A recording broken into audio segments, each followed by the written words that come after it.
আসসালামু আলাইকুম রহমতুল্লাহ ও বারাকাতুহু। প্রিয় ভাই বোনেরা, আশা করি আল্লাহর অশেষ রহমতে আপনারা সবাই ভালো আছেন। আমরাও আলহামদুলিল্লাহ অনেক ভালো আছি। আজকে ভাবলাম যে একটা ভিডিও করবো আউটডোরে। তো অনেক ঘটা করে গেলাম। ওখানে গিয়ে যখন সাইটে গিয়ে নামলাম তখন গাড়ির মধ্যে দেখি ভুলে যে ট্রাইপডটা বা যেটার মধ্যে এই আমরা ক্যামেরা বা ফোনটা স্ট্যান্ডে রাখি, ওই স্ট্যান্ডটা ভুলে নেওয়া হয়নি। তো যাই হোক, ভেবেছিলাম যে আউটডোরে আজকে প্রকৃতির পরিবেশে প্রকৃতি নিয়ে কথা বলবো, সেটা আর হলো না। তো এখন কি করব, আর করা হয়নি। তো ভাবলাম যে ঠিক আছে, একটা ভিডিও করি বাসায় এসে। তো আলোচনার বিষয়বস্তু হলো, আমরা যে মানুষ, আমরা তো আদম সন্তান। আমাদের তো যে কোনো পৃথিবীর যে কোনো পার্টের ধর্ম, যে কোনো রেইস, সবাই জানি যে আমরা আদম, পৃথিবীর প্রথম সৃষ্টি আদম আলাইহিস সালাম। তো আদম সন্তান আমাদেরকে বলা হয় আর কি। হ্যাঁ, তো আমরা অনেক কিছু মনে থাকে না। এই যে আমি ট্রাইপডটা নিতে ভুলে গেলাম, যে ক্যামেরা স্ট্যান্ডটা, যেটা ট্রাইপড, মানে ৩ টা পা আছে নিচে আরকি, এজন্য ট্রাইপড বলা হয় আরকি। তো এটা নিতে ভুলে গেছি, যার জন্য আমি করতে পারি নাই। আউটডোর ভিডিওটা আজকে অন্য একদিন করবো ইনশাআল্লাহ তাআলা। তো এই ফরগেট করা, মানে ভুলে যাওয়া নিয়ে একটা অ্যা কথা বলি আরকি এটা। এটা সহিহ হাদিসে আসছে, আপনার যদি আবু হুরায়রা রাদিয়াল্লাহু তাআলা আনহু উনার বয়ানে বর্ণনা করা, যে যখন রূহের সৃষ্টি করলেন আল্লাহ সুবহানাহু ওয়া তাআলা, রূহের সৃষ্টি করলেন, তো উনি তো ১ম ওনাকে, উনি তো ১ম আ আসছেন এ পৃথিবীতে সবার আগে। তো উনি দেখলেন যে অনেকগুলি লাইন, হ্যাঁ? মানে উনার অ্যানসেস্টরদের বিরাট লাইন আরকি। উনার পরে তো জেনারেশন আসছে অনেক, আমাদের পর্যন্ত, আমাদের পরে পর্যন্ত। তো উনি অনেক লাইনের মধ্যে দেখলেন যে একজন আ একটা মানে একটা রূহ বা একটা, যেটা বলবো আত্মা বা যেটি হোক, জ্বলজ্বল করতেছে আরকি, হ্যাঁ? তো উনি জিজ্ঞেস করলেন ফেরেশতাকে, ওটা জ্বলজ্বল করতেছে কে ওটা আরকি, হ্যাঁ? তো উনি ফেরেশতা বলল যে ওটা আপনাদেরই সন্তান প্রজন্ম, তার নাম হযরত দাউদ আলাইহিস সালাম। তো বলল, আচ্ছা, তো এত জ্বলজ্বল করতেছে, সে খুব ভালো। কয়, হ্যাঁ, খুব মানে গিফটেড হবেন, খুবই সম্মানিত একজন নবী হিসেবে আসবেন পৃথিবীতে। তো উনি তো আদম আলাইহিস সালাম জিজ্ঞেস করেন, আচ্ছা, উনি কতদিন পৃথিবীতে থাকবেন? তো উনি ফেরেশতা বলল যে ওনার হায়াত আছে, আয়ু দেওয়া হয়েছে ৬০ বছর, 60 ইয়ার্স। তো উনি বলল, আচ্ছা, এত কম সময় থাকবে, এত একটা ভালো একটা নবী আসবেন, একটা উন্নত মানুষ। আমি কতদিন? আমি তো মনে হয় ১,০০০। বলল, আপনাকে ১,০০০ বছর আয়ু দেওয়া হয়েছে। তো বলল, ঠিক আছে, আমার থেকে তাইলে তাকে ৪০ বছর দিয়ে তারে তুমি ১০০ বছর করে দাও। তো যাই হোক, এটা আল্লাহ ওনার ইচ্ছা কবুল করছেন। তো ৯৬০ বছর পরে মালাকুল মউত, মানে আমরা যেটাকে বাংলাদেশে আজরাইল বলি, তো আদম আলাইহিস সালামের আ রুহ কবজ করার জন্য আসছেন আরকি, জীবন মানে জান কবজ করতে, যেটা বলে আরকি সাধারণ কথায়। তো আদম আলাইহিস সালাম বলতেছে, তুমি মালাকুল মউত, তুমি একটু আগে চলে আসছো কেন? তুমি তো আসার কথা আরো ৪০ বছর পরে। আমার তো ৯৬০ বছর। ১,০০০ বছর তো আমি যাব। তখন ওই মালাকুল মউত আজরাইল বলতেছে, আপনি তো আপনার আয়ু থেকে আপনি ৪০ বছর দিয়ে দিয়েছিলেন আপনার এক প্রজন্মকে, দাউদ আলাইহিস সালাম। তো বলল, আমার তো মনে নেই। তো এই কথাটা বলে রাসূল সাল্লাল্লাহু আলাইহি ওয়াসাল্লাম বললেন যে, হযরত আদম যে আমাদের পূর্বপুরের আদি পিতা, উনিই ভুলে যায়, তা আমরা তো ভুলেই যাব। তো আমরা ভুলে যাই, অনেক কিছুই মনে থাকে না আমাদের। এটা একটা সহিহ হাদিস। এটা ডিটেইলস হয়তো আমি সুন্দর করে বর্ণনা করতে পারিনি। বাট আমাদের ভুলে যাওয়াটা, এটা নতুন কিছু না, আমরা ভুলে যেতে পারি। তো দাউদ আলাইহিস সালাম সম্পর্কে একটু কথা বলি। দাউদ আলাইহিস সালাম, উনি অনেক সম্মানিত একজন নবী ছিলেন।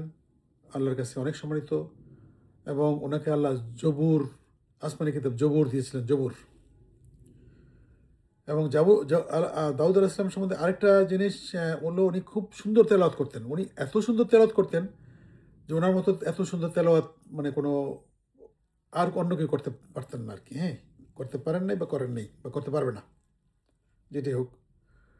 তো দাউদ আলাইহিস সালাম ছিলেন এরকম আর কি একটা সম্মানিত নবী, আল্লাহ সুবহানাহু ওয়া তাআলার কাছে অনেক এলিভেটেড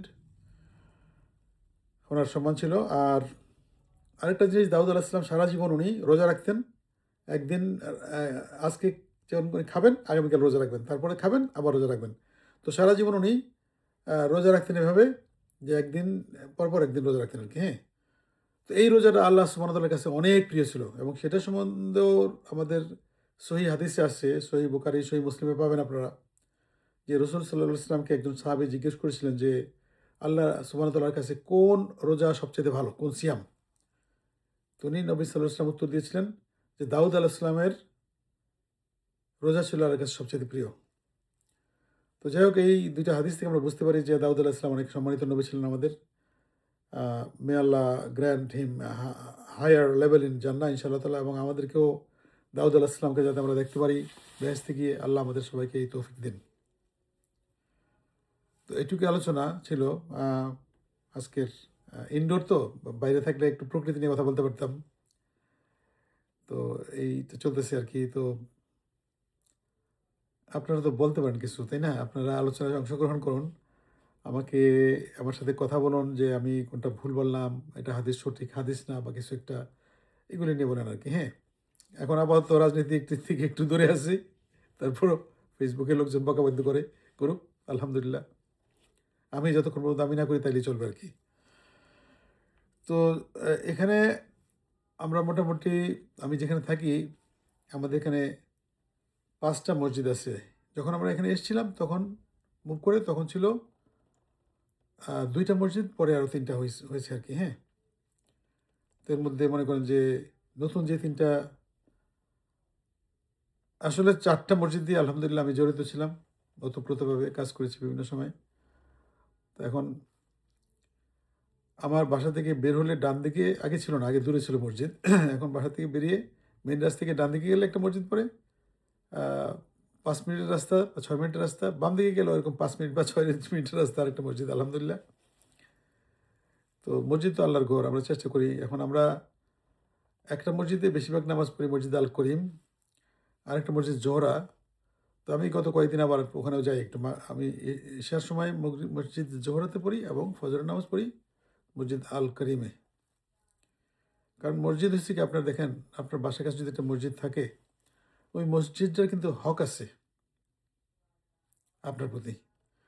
ওই মসজিদ যদি অনাবাদি থাকে, সেখানে যদি কেউ আজান না দেয়, নামাজ পড়তে না যায় নিয়মিত, এটার জন্য দায়বদ্ধতা চলে আসবে কিন্তু আমাদের প্রতি, আমাদের সবার উপরে আর কি। হ্যাঁ, তো আপনারা বিশেষ করে যারা পুরুষ আছেন তারা মসজিদে গিয়ে নামাজ পড়বেন, বিশেষ কোনো অসুবিধা না থাকলে। এটা যেহেতু আল্লাহ সুবহানাহু ওয়া তাআলা বলেছেন, নির্দেশ দিয়েছেন, এবং এই সম্বন্ধে আগেও আমি বলেছি, একটা হাদিস আছে, সহিহ হাদিস, যে একজন অন্ধ লোককে আমাদের নবী সাল্লাল্লাহু আলাইহি ওয়াসাল্লাম বলেছিলেন যে তুমি আজানের শব্দ যদি পাও তাহলে মসজিদে এসে নামাজ পড়বা। আমি একটা ভিডিও দেখেছিলাম বাংলাদেশে, এক ভদ্রলোক, ওনার বয়স অনেক, হয়তো 90-95 হতে পারে, অনেকটাই বয়সের ভারে উনি কাবু হয়ে গেছেন, কিন্তু দেখলাম যে উনি দড়ি দিয়ে, বাঁশ দিয়ে তার বাসার থেকে মসজিদ যাওয়ার পর্যন্ত একটা ধরে ধরে যাতে যেতে পারে। হ্যাঁ, উনি হয়তো চোখে কম দেখেন বা কিছু একটা এরকম হতে পারে, উনি মসজিদে যাতায়াত করতেছেন। তো ধরেন আমরা যদি বেহেশতে বেহেশতে যেতে তো আমরা সবাই চাই, তো আমাদের কোন কাজগুলির জন্য আমরা বেহেশতে আল্লাহ সুবহানাহু ওয়া তাআলা দিবে? আমাদের তো কিছু কাজ করতে হবে যেটার জন্য আল্লাহ আমাদেরকে বেহেশতে জান্নাতবাসী করবেন আর কি। হ্যাঁ, এই জন্য আমাদের চেষ্টা করতে হবে, স্পেশালি মসজিদে যাবেন, এটা ম্যান্ডেটরি কিন্তু। হ্যাঁ, এখন আপনার অনেক ধরনের ছুতা থাকতে পারে, আপনি বলতে পারেন আপনার এই অসুবিধা, ওই অসুবিধা। তো এখন এমন কোনো অর্ডার যেটা আছে সেটা কি আল্লাহর অর্ডার চেয়ে বড় বা ক্ষমতাশালী? মোটেই না। ব্যবস্থা করে নেবেন, অ্যাটলিস্ট যদি না পারেন, আছে না, তাহলে আমার মতো ফজরের নামাজ মসজিদে পড়েন, আবার এশার নামাজ পড়েন। এবং ফজর এবং এশার নামাজ দুইটা যদি মসজিদে জামাতে পড়েন, এটা এমন একটা নিয়মিত করতে পারলে এটা খুবই বরকতময়। আপনার বিশেষ করে আপনি যখন এশার নামাজ পড়ে আসবেন মসজিদ থেকে বাসায়, তারপরে তো আপনার নিয়ত আবার যে ফজরের নামাজ গিয়ে মসজিদে পড়বেন। আপনার এই সারা রাতটাই আপনাকে আল্লাহ সুবহানাহু ওয়া তাআলার ফেরেশতারা যারা থাকবে তারা ইবাদত হিসেবে রাখবে। হ্যাঁ, এবং এখানে বেটার জিনিস হবে যদি আপনি উজুর মধ্যে থাকেন আর কি। হ্যাঁ, ইনশাআল্লাহ উজু করে ঘুমাবেন, সারা রাত আপনার ইবাদত, নফল ইবাদত হিসেবে গণ্য হবে।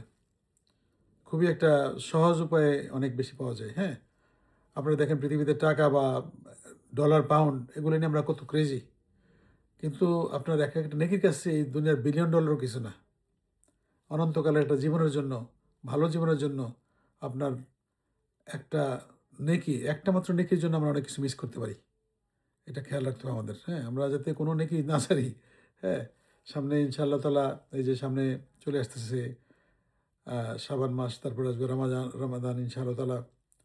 তো আমরা যাতে এই মাসগুলির ভালো ব্যবহার করতে পারি, বিশেষ করে রমজান মাসে আল্লাহ তাআলার আমরা যাতে সিয়ামের মাধ্যমে আমাদের নফল ইবাদত বাড়িয়ে দিয়ে আমরা যাতে আল্লাহর কাছ থেকে আমাদের গুনাহ মাফ করে নিতে পারি এবং আল্লাহর সন্তুষ্টি নিয়ে যাতে আমরা কামিয়াব হই, যাতে আমরা জান্নাতবাসী হইতে পারি ইনশাআল্লাহ তাআলা। যেখানে আল্টিমেটলি আমরা আ ইনফিনিটি টাইম থাকবো আরকি, হ্যাঁ?